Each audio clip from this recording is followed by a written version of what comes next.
اللہ حکم الحاکمین کا بے حد و حساب شکر سپاس تعریف کہ جس مالک نے ہم سب کو صحت عافیت کے ساتھ رمضان المبارک کا مہینہ گزارنے کی توفیق عطا فرمائی۔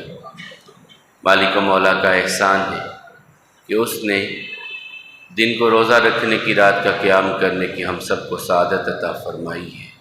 لاکھوں کروڑوں درود و سلام امام الانبیاء والمرسلین جناب محمد کریم علیہ تحیۃ و تسلیم پر، اور رحمت و مغفرت کی دعا صحابہ کرام، تابعین عظام، ائمہ مجتہدین، تمام مرحومین مسلمین کے لیے، پوری انسانیت کے لیے امن، ایمان، ہدایت اور عافیت کی دعا کے بعد چند گھڑیاں، چند گھنٹے رمضان المبارک کے ساعتوں کے ابھی باقی ہیں۔ یقیناً یہ بابرکت لمحات جن کے بارے میں سیدہ عائشہ رضی اللہ تعالیٰ عنہ کہتی ہیں کہ رمضان کا مہینہ آتا تو آقا کمر کس لیتے اور یوں سخاوت کیا کرتے کہ جس طرح تیز ہوا چلتی ہے ہر چیز کو اڑا کر کے لے جاتی ہے، اس طرح کریم آقا علیہ الصلوۃ والسلام رمضان المبارک کے مہینے میں معمول بنا لیتے۔ پھر قرآن کی تلاوت جبریل امین علیہ السلام کے ساتھ قرآن کریم کا دور کرتے، جبریل امین علیہ السلام کے ساتھ قرآن کا دور کیا کرتے۔ پھر قیام اللیل میں کھڑے ہو جاتے تو سحر ہونے کو آ جاتی اور اپنے رب کے سامنے مناجات میں وقت گزارتے، اور اسی کے بارے میں صحابہ کرام کو تلقین تاکید کرتے کہ یہ بڑی برکت کا مہینہ، جس طرح بھی میں نے صبح فجر میں آپ سے بات کی تھی۔ آقا علیہ الصلوۃ والسلام فرماتے ہیں کہ وہ تو انسان برباد ہو گیا کہ زندگی میں رمضان کا مہینہ آئے اور اپنے رب سے اپنے گناہوں کی بخشش، مغفرت حاصل نہ کر پائے۔ یعنی اتنی بڑی سعادت انسان کے در پہ آ کر کے دستک دے اور انسان اس سے فائدہ ہی نہ حاصل کر پائے، اس سے بڑی بدبختی اور کیا ہو سکتی ہے۔ اللہ ہم سب کے لیے ان گھڑیوں کو سعادت والی بنا دے، خوش بختی والی بنا دے، اور ہم سب کو اپنی رحمت، اپنی مغفرت اور اپنی رضوان عطا فرمائے مالک۔ یقیناً رب کی رضا کے بغیر تو کچھ بھی نہیں ہے۔ ہماری زندگیاں کھوکھلی ہیں، ہماری زندگیاں خالی ہیں۔ اگر رب راضی نہیں ہے تو زندگیاں ضائع ہونے والی ہیں۔ سورۃ العصر جب نازل ہوئی، صحابہ کرام نے اس سورہ مبارکہ کو سنا تو جب کبھی ایک دوسرے سے ملاقات ہوتی تو سورۃ العصر ایک دوسرے کو سنایا کرتے تھے، ایک دوسرے کو سورۃ العصر سناتے۔ آپ کسی کے پاس، کوئی صحابی کسی کے پاس ملاقات کے لیے چلا گیا، اپنی بات کی، گفتگو ہوئی، گفتگو کے بعد واپس جانے لگے تو ایک دوسرے کو سورۃ العصر سناتے۔ ہے کیا انسان، اللہ تعالیٰ انسان کے بارے میں قسم اٹھا کے کہتے ہیں، مجھے زمانے کی قسم ہے انسان خسارے میں ہے۔ ساری انسانیت کی بات کی، سب خسارے میں ہے۔ الا الذین آمنوا وعملوا الصالحات، خسارے سے بچیں گے وہ جو ایمان لے آئیں گے، اور ایمان 6 چیزوں پہ لانا لازم ہے۔ اللہ کی وحدانیت پر، انبیاء کرام کی رسالت پر، اللہ کی کتابوں پر، فرشتوں کی اللہ کی مخلوق ہونے پر، تقدیر کے اچھے اور برے ہونے پر، اور موت کے بعد دوبارہ اٹھائے جانے پر۔ ان 6 چیزوں پر یقین و ایمان یہ بنیاد ہے۔ پھر اس بنیاد کے ساتھ آگے عمل ہے۔ صرف اقرار کر کے بیٹھ جانا کہ میں نے جو مان لیا بس ٹھیک ہے، اب کچھ کرنے کی ضرورت نہیں ہے، ایسا نہیں ہے۔ امام بخاری رحمہ اللہ 1080 اساتذہ کرام سے پڑھا انہوں نے، 1080 80 اساتذہ کرام سے پڑھا، حدیث مبارکہ ان سے لی، لیکن اپنی صحیح بخاری میں جب حدیث نقل کرتے تو اس استاد کی حدیث کو نقل کرتے جو کہتا کہ صرف ایمان لے آنا کافی نہیں ہے، جس کا عقیدہ اور نظریہ یہ ہوتا عمل بھی ضروری ہے ایمان کے ساتھ۔ اس استاد سے حدیث نقل کرتے جو کہتے کہ ایمان کے ساتھ عمل بھی ضروری ہے۔ اور اسی سورہ عصر کے بارے میں امام شافعی رحمہ اللہ کا قول ہے کہ اگر انسان صرف ایک صورت اس کے بارے میں غور و فکر کر لے تو انسان کی زندگی کے لیے یہ ایک صورت ہی کافی ہے کہ اللہ تعالیٰ زمانے کی قسم اٹھا کے کہیں کہ انسان تو خسارے میں چلا گیا، گھاٹے میں چلا گیا۔ ہمارے جیسا کوتاہ بھی ہو، سرسری نظر رکھنے والا ہو، وہ تو یہی سوچے گا یار گھر بن گیا، گاڑی مل گئی، کاروبار اچھا ہے، دکان اپنی ذاتی ہے، سٹیبل ہو گیا بندہ، اب یہ خسارے میں کیسے چلا گیا؟ ہم جیسا ظاہری سوچنے والا تو یہی سوچے گا یار اس کے تو تعلقات بڑے ہیں، سیاسی لیول پہ اچھے تعلقات ہیں، دنیاوی طور پہ اچھے اس کے مراسم ہیں، کہیں تھانے کچہری میں ضرورت پڑ جائے تو اس کے تعلق کام آ جاتے ہیں، یار یہ خسارے میں کیسے جا سکتا ہے؟ کسی کے پاس 4 مربع بن گئے تو کہا یار یہ بھی خسارے میں، لیکن اللہ تعالیٰ دوسری طرف اعلان کر رہے ہیں کہ نہیں، مجھ کو زمانے کی قسم ہے تم خسارے میں ہو سب کے سب۔ الا الذین آمنوا، ایمان لے آؤ، وعملوا الصالحات، اب اچھے اعمال بھی کرنے ہیں، صالح اعمال بھی کرنے ہیں، صرف جامد ایمان لے آئے بس ٹھیک ہے، ایمان لے آئے بس اب کچھ کرنے کی ضرورت نہیں ہے، نہیں، اب یہ آپ کے جو پورا باڈی سٹرکچر ہے اسے اللہ اور اس کے رسول کے احکامات کے تابع کرنا ہے۔ شتر بے مہار کی طرح اپنی زندگی نہیں گزارنی کہ جس اونٹ کے ناک میں نکیل نہیں ہے جدھر مرضی بھاگا چلا جا رہا ہے، نہیں، اب اس کی زندگی کا، اس کے لائف سٹائل کا ایک کرائٹیریا اللہ تعالیٰ نے مقرر کیا ہے، اللہ کے حبیب علیہ السلام نے ایک طریقہ کار وضع کیا ہے، اب اس کے مطابق اپنی زندگی کو ڈھالنا ہے۔ اپنے صبح و شام، اپنے کاروبار، اپنی سیاست، اپنی معیشت، اپنی معاشرت، اپنا قول و قرار، اپنا کھانا پینا، اپنی عبادات، اپنا رہن سہن، یہ سب کچھ اس دین کے تابع کرنا پڑے گا۔ اسی لیے تو اللہ تعالیٰ نے فرمایا یا ایھا الذین آمنوا ادخلوا فی السلم کافہ، اے ایمان کا دعویٰ کرنے والو پورے کے پورے دین میں داخل ہو جاؤ۔ یہ نہیں ہے کہ جہاں اپنی مرضی آئی تو تھوڑا سا دین پر عمل کر لیا، جب یہاں دیکھا، اور خاص طور پہ میں ایک بات آپ کے سامنے اکثر رکھتا ہوں کہ 2 موقع ہیں جہاں پر انسان کی آزمائش بہت بڑی ہوتی ہے۔ زندگی ساری امتحان ہے، انسان کے شعور کی زندگی میں آنے سے لے کر کے موت کے لمحات تک امتحان کا ایک سلسلہ ہے۔ شعور کی زندگی شروع ہونے کے بعد موت کی آخری ہچکی تک مسلسل آپ امتحان میں ہیں، جس طرح کہ خالق کائنات نے اعلان فرمایا تبارک الذی بیدہ الملک وہو علی کل شیء قدیر الذی خلق الموت والحیات لیبلوکم ایکم احسن عملا، بڑی بابرکت ذات ہے جس کے ہاتھ میں خیر ہی خیر ہے، بادشاہت اسی کی ہے، اس نے موت و حیات کو تخلیق کیا ہے، بنایا ہے، لیبلوکم ایکم احسن عملا، کہ تم میں سے اچھے کام کون کرتا ہے، یہ امتحان کے لیے، ابتلا کے لیے اللہ تعالیٰ نے موت و حیات کو تخلیق کیا۔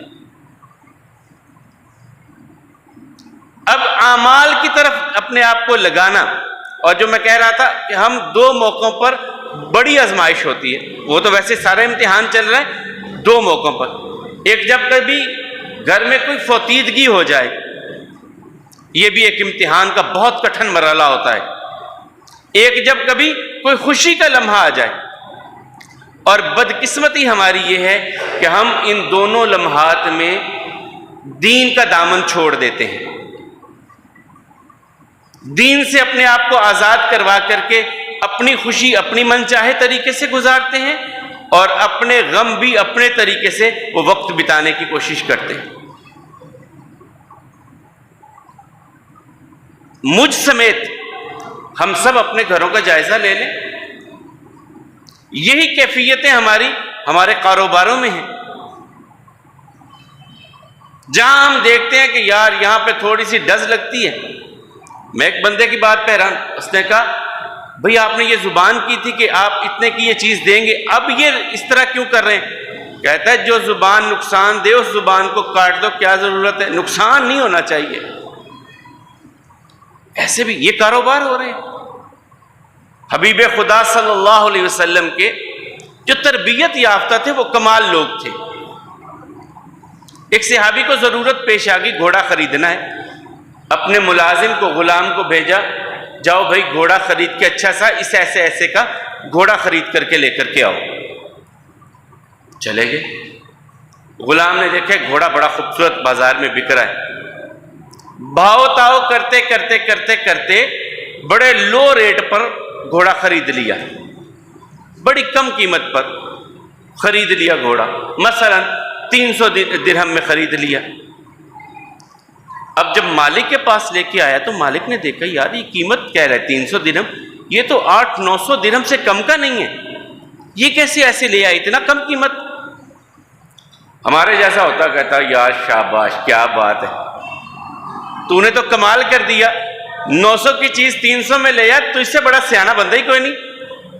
لیکن وہ رسول اللہ صلی اللہ علیہ وسلم کی تربیت یافتہ تھے، کہا نہیں یار یہ لازماً کوئی مجبور ہو گیا ہوگا، کسی مجبوری کی وجہ سے بیچ رہا ہوگا، چل مجھے اس کے مالک کے پاس لے کے جا، اس کے مالک کے پاس لے کے جا، لے آئے۔ اب بھائی یہ گھوڑا تو نے 300 میں کیوں بیچ دیا، یہ تو بڑا مہنگا ہے۔ کہا جی مجھے بھی پتہ ہے مہنگا ہے، لیکن میری کچھ ضرورتیں ہیں، مجبوریاں تھیں جن کی وجہ سے مجھے بیچنا پڑا، اور اتنے مل رہے تھے میں نے اپنی ضرورت پوری کرنے کے لیے بیچ دیا۔ کہا نہیں نہیں نہیں ایسے نہ کر یار، اس کی بڑا قیمت زائد قیمت لے تو اس سے۔ ہم اسے کیا کہیں گے، اس ہم سینس کو، اس بات کو ہم کیا کہیں گے؟ ہم کہیں گے یہ تو بیوقوفی ہے۔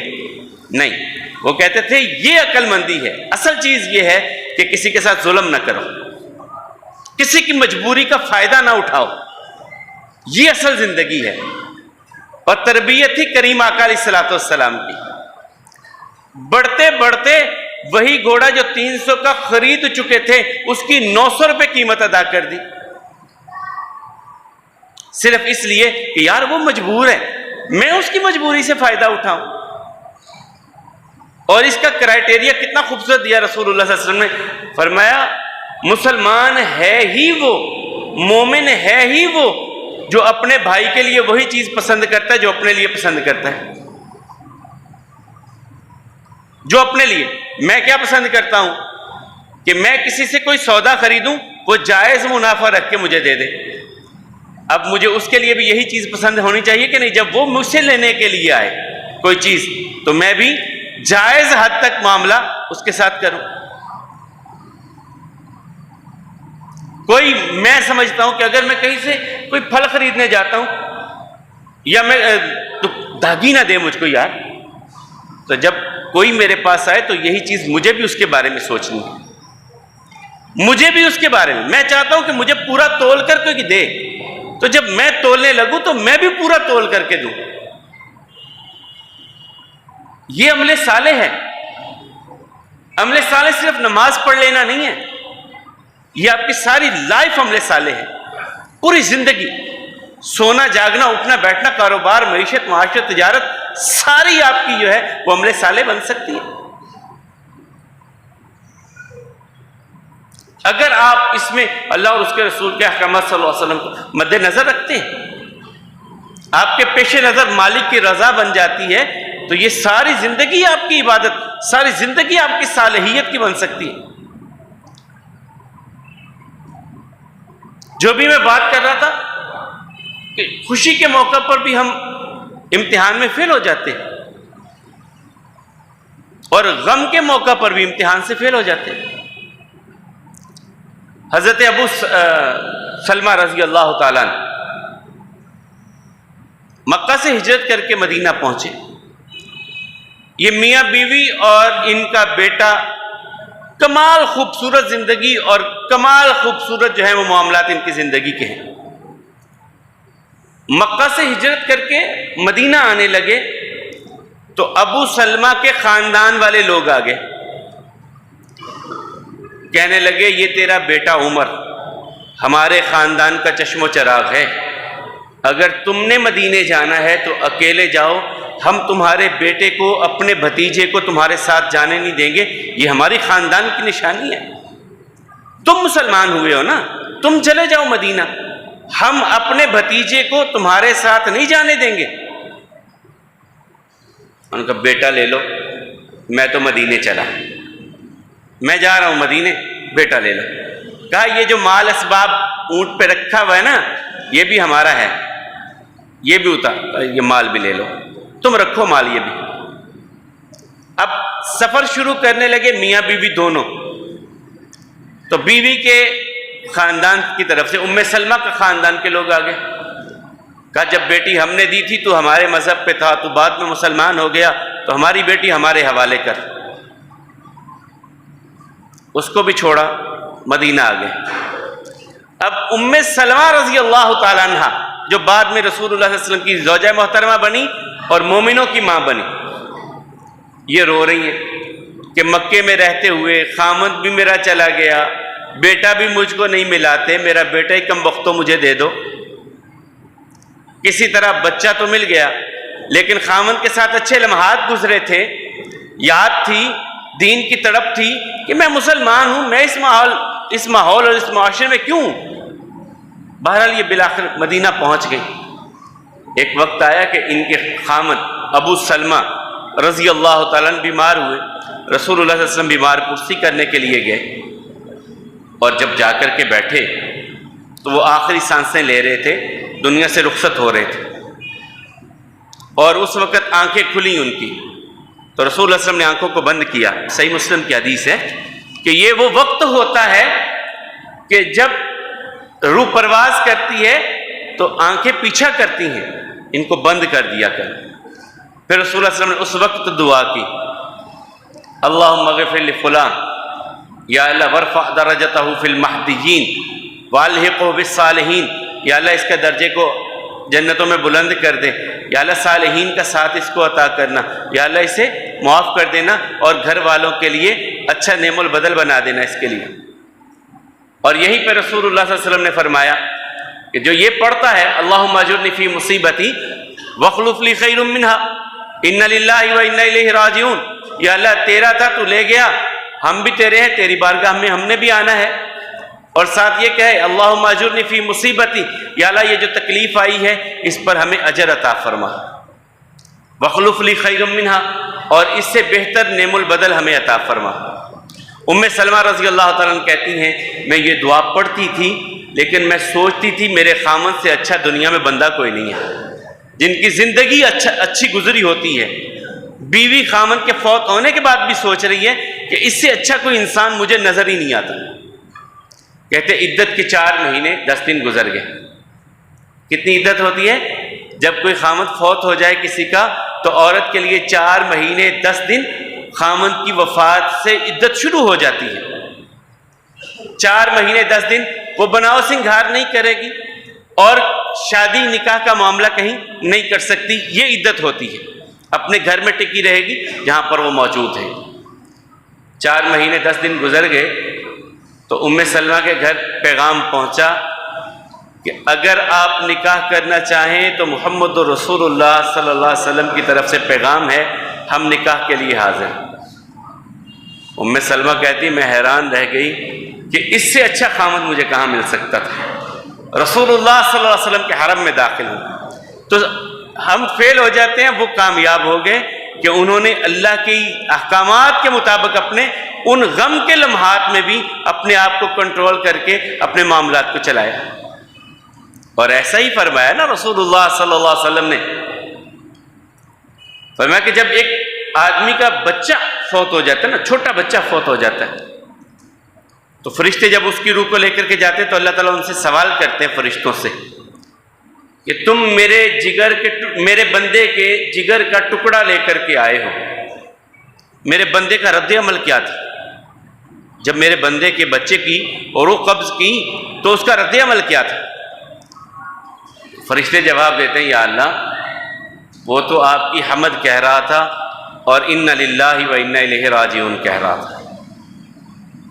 یہ ہے وہ لمحات اگر انسان سنبھل جائے، کنٹرول کر جائے اپنے معاملات پہ، تو اللہ تعالیٰ کہتے ہیں اچھا اس کیفیت میں بھی وہ میری حمد کہہ رہا تھا اور انا للہ ہی پڑھ رہا تھا.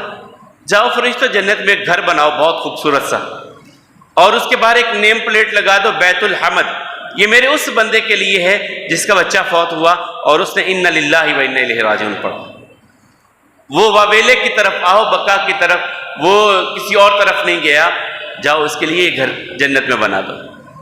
اس لیے تو رسول اللہ صلی اللہ علیہ وسلم جب مسجد نبوی میں موجود ہیں، اللہ تعالیٰ نے مدینہ میں آ کے ایک بیٹا عطا کیا آقا کو.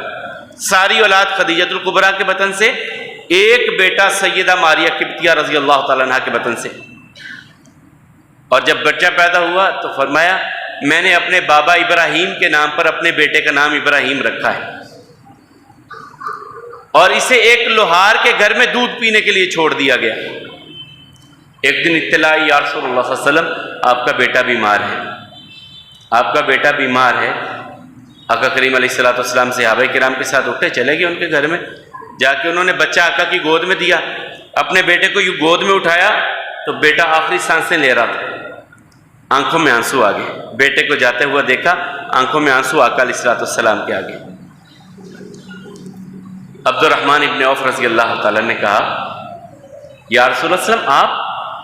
فرمایا العین تدمع والقلب یحزن وان بفراقک یا ابراہیم لمحزونون ولا اقول الا ما یرضی ربنا. بیٹے آنکھوں میں آنسو ہیں، دل میں غم ہے، تیری جدائی نے پریشان بھی کیا ہے، لیکن میری زبان پہ کوئی ایسا کلمہ نہیں آئے گا جو اللہ کی ناراضگی کا باعث بنے. میں اللہ کی رضا پر راضی ہوں، میں اللہ کی رضا پر راضی ہوں. تو یہ امتحان مسلسل زندگی کا. تو اللہ تعالیٰ کیا کہہ رہے ہیں؟ الا الذین آمنوا وعملوا الصالحات. ایمان اور ایمان کے بعد صالح اعمال. صالح اعمال میں آپ کی زبان کا بڑا عمل دخل ہے. صالح اعمال میں زبان کا قول و قرار، آپ کی گفتگو، آپ کی زبان کے بول. جو رسول اللہ صلی اللہ علیہ وسلم فرمایا اس کو حرکت دینی ہے تو اچھے الفاظ نکالنا اسے سے، ورنہ اسے بند رکھو. فَلْيَقُلْ خَيْرًا أَوْ لِيَصْمُتْ.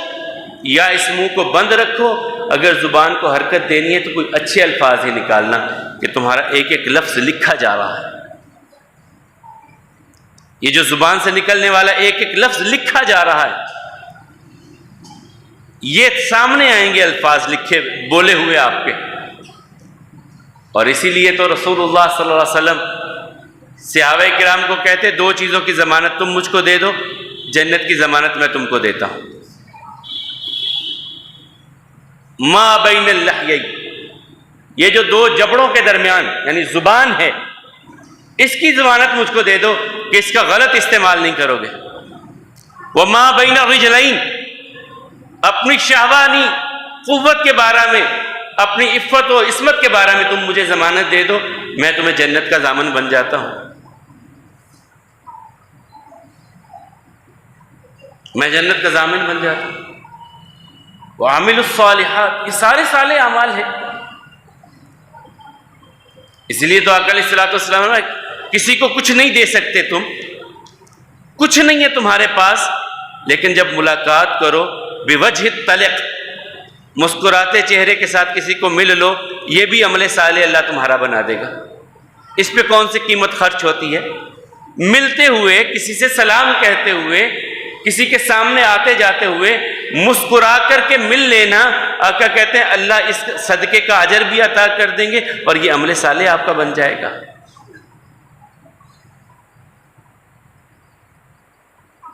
نصیحت اگر کوئی مانگے، کوئی مشورہ مانگے تو اسے اچھا مشورہ دے دینا.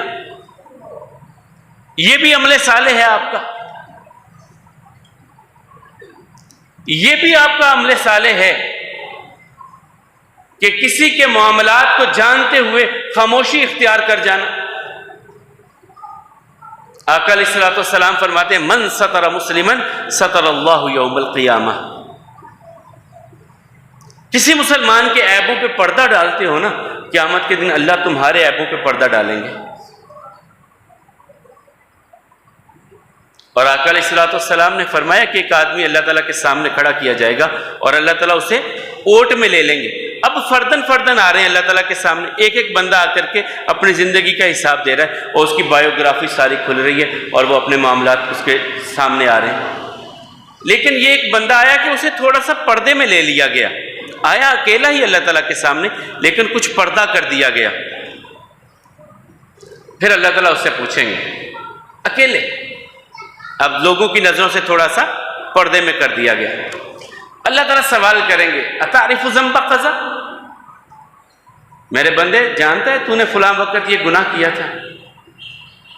وہ کہے گا نام یا ربی، جی اللہ جی کیا تھا۔ پھر اللہ تعالیٰ اگلا سوال کریں گے اتعرف ذنب قذا، فلاں گناہ بھی تجھ کو یاد ہے؟ وہ کہے گا جی اللہ جی یاد ہے، یہ بھی گناہ ہوا مجھے۔ اتعرف ذنب قذا، تعرف ذنب، اللہ تعالیٰ اس کی گناہوں کی ساری لسٹ بولتے جائیں گے اور وہ مانتا جائے گا یہاں تک کہ اس کے دل میں یہ خیال آ جائے گا اب میں گیا، اب تو کوئی چارہ ہی نہیں ہے، اللہ تعالیٰ کے سامنے میں اپنے گناہوں کا اعتراف یہاں پر کھڑے ہو کے کر چکا، اب کہاں جاؤں گا، سارے گناہ تو میرے سامنے آ گئے۔ تو اللہ تعالیٰ کہیں گے میں نے دنیا میں تیرے عیبوں پر پردہ ڈالا تھا، آج بھی تیرے عیبوں پہ پردہ ڈال رہا ہوں، مغفرت عطا کر رہا ہوں، جا جنت میں چلا جائے۔ من ستر مسلمن ستر اللہ یوم القیامہ، کسی کے عیبوں کو ڈھانپ دینا، برہنہ نہیں کرنا، کسی کو پگڑیاں نہیں اچھالنی، عزتیں نہیں اچھالنی۔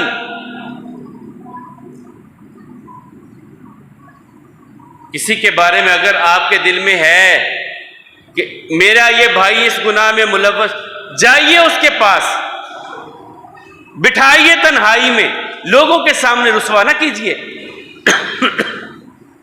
جو ہم کہتے ہیں نا اکثر کہ جی سچ تو کڑوا ہوتا ہے، میں تو سب کے منہ پہ ایسے سچ کہہ دیتا ہوں، میں منہ پہ ایسے کہہ دیتا ہوں۔ ہم کسی کی اصلاح نہیں کر رہے ہوتے، ہم لوگوں کو رسوا کرنے کی کوشش کر رہے ہوتے ہیں۔ عزت ذلت میرے رب کے پاس ہے، انسانوں کے پاس نہیں ہے۔ اللہ کے حبیب علیہ الصلوۃ والسلام زندگی بھر کسی کے جس کے عیبوں کا پتہ، کبھی کسی کی تشہیر نہیں کی۔ صحابہ کرام دیکھ لیں، کسی کی غلطی کو دیکھتے تو علیحدگی میں سمجھاتے،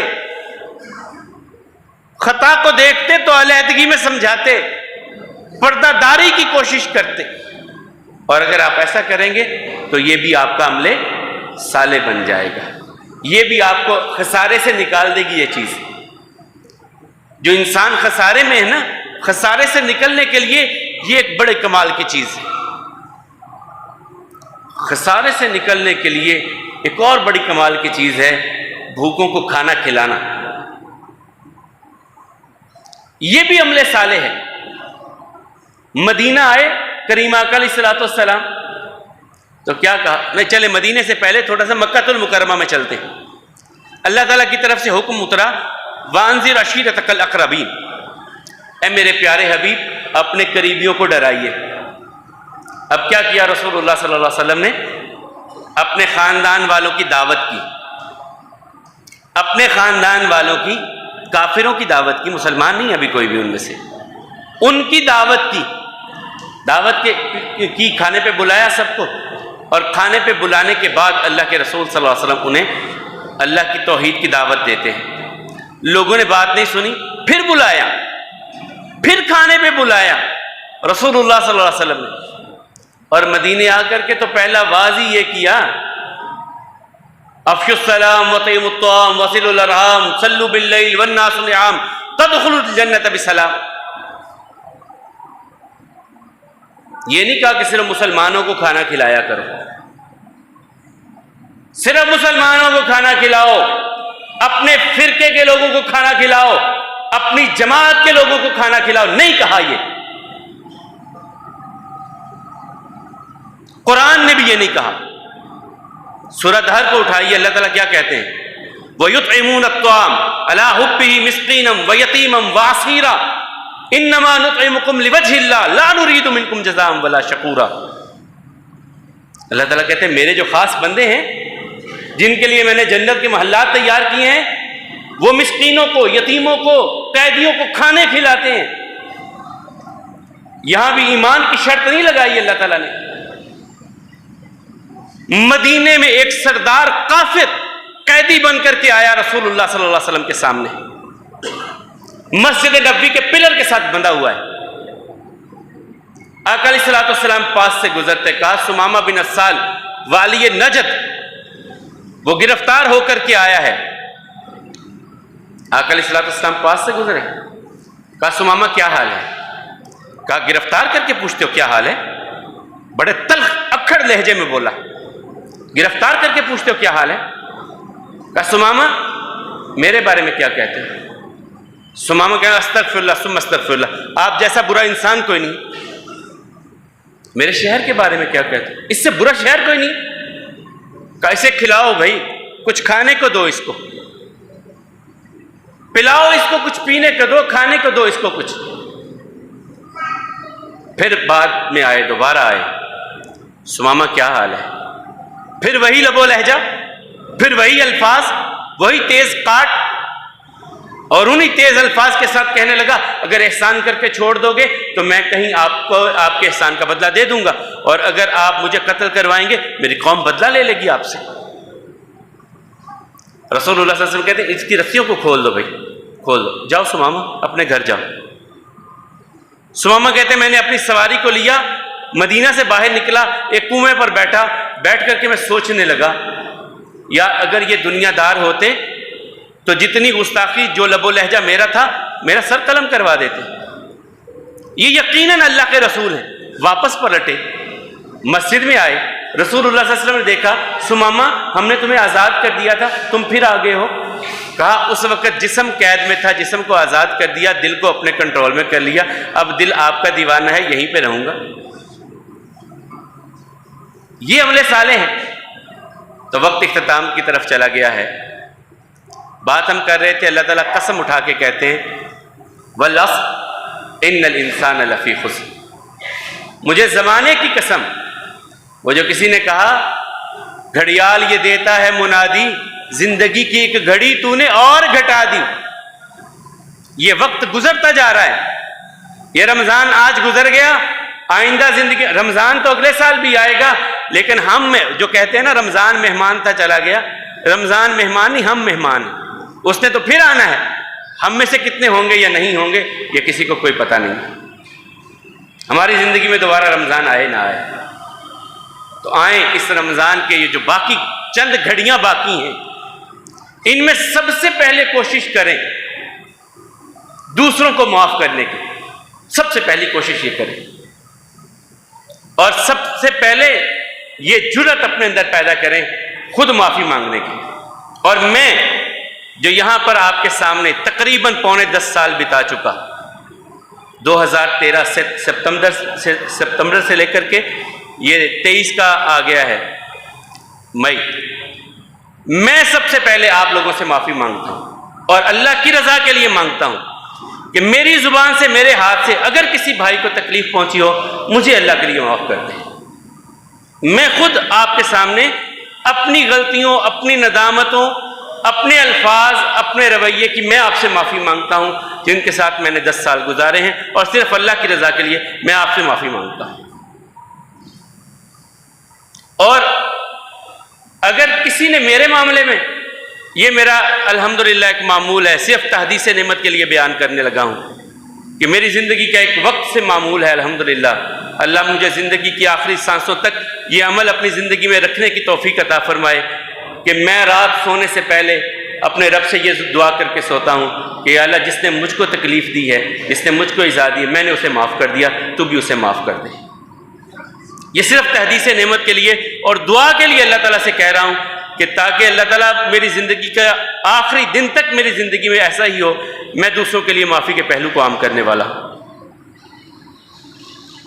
اور پھر اس کے بعد اپنے رب سے معافی مانگیے، یا اللہ ہم رمضان کا حق نہیں ادا کر سکے، ہم تیری عبادتوں کا حق نہیں ادا کر سکتے، جو بھی ٹوٹا پھوٹا عمل ہے قبول کر لینا، جیسے بھی ہیں تیرے بندے، تیرے ہی بندے ہیں، تیرے سوا ہمارا کوئی آسرا، کوئی سہارا نہیں ہے، کوئی آستانہ، کوئی در ایسا نہیں ہے جہاں پر ہم جا کر کے جھکیں۔ ایک تیرا در ہے، ہماری کمیوں کوتاہیوں کو معاف کر دینا اور اپنے ہی در کا محتاج رکھنا، کسی کا محتاج نہ کرنا۔ اور یہاں پر ان لوگوں کے لیے بھی دعا، میں نے 27ویں رات بھی آپ کو کہا تھا، یہ ایک تخیل تھا، ایک خیال تھا، ایک خواب تھا یہ مسجد، اور اس خواب کو دیکھنے والے کتنے چلے گئے۔ اور اس دن بھی میں نے کہا تھا کہ ان بزرگوں کو اپنی دعاؤں میں یاد رکھیے جنہوں نے ایک چھوٹی سی مسجد یہاں پہ بنائی تھی اور کچے گارے سے اینٹیں رکھ کر کے مسجد بنائی ہوگی۔ آج ان کی بنیاد اللہ نے کہاں تک، ان کے اخلاص کو اللہ تعالیٰ نے قبول کر کے کہاں پہنچا دیا۔ یہ میں اور آپ کون کرنے والے ہیں؟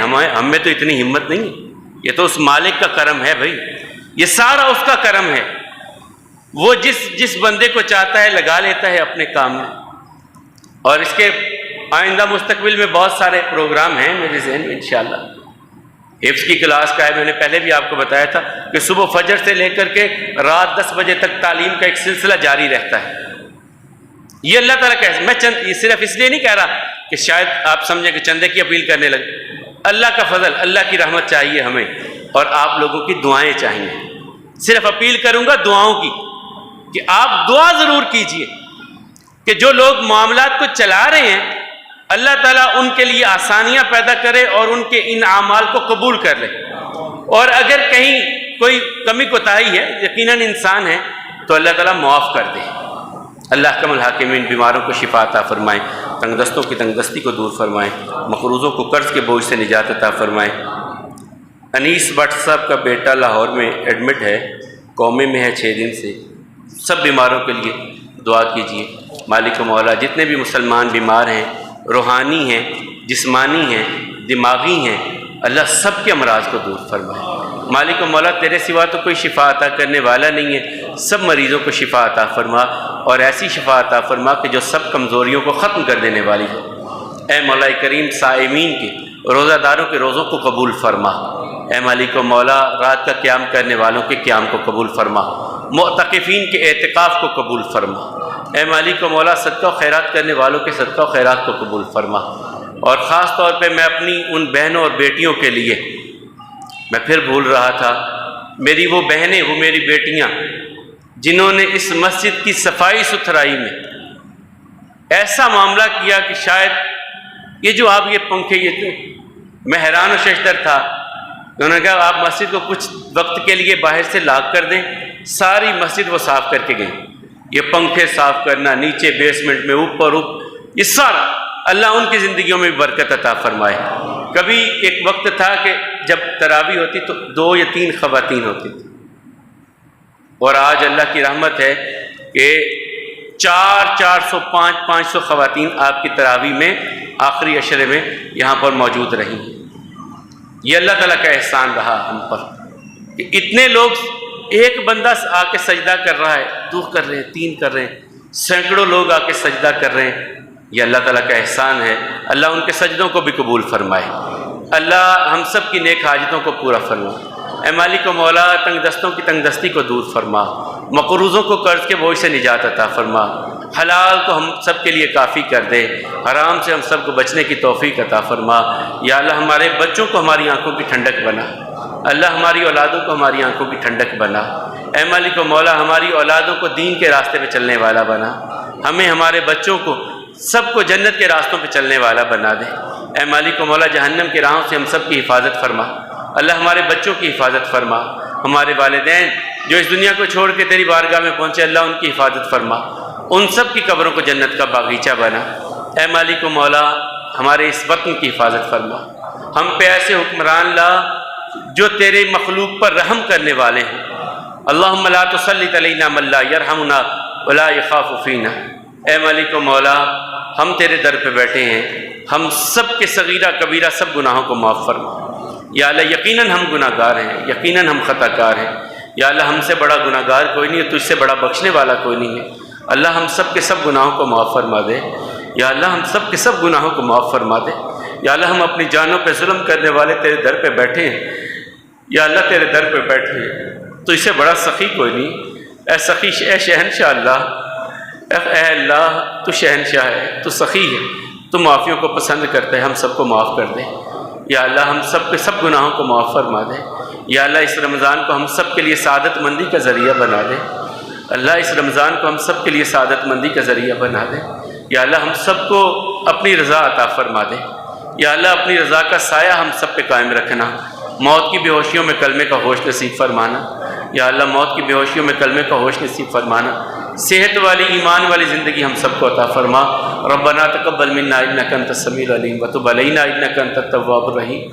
وصلی اللہ تعالی علی خیر خلقہ محمد وعلی آلہ وازواجہ واہل بیتہ اجمعین برحمتک یا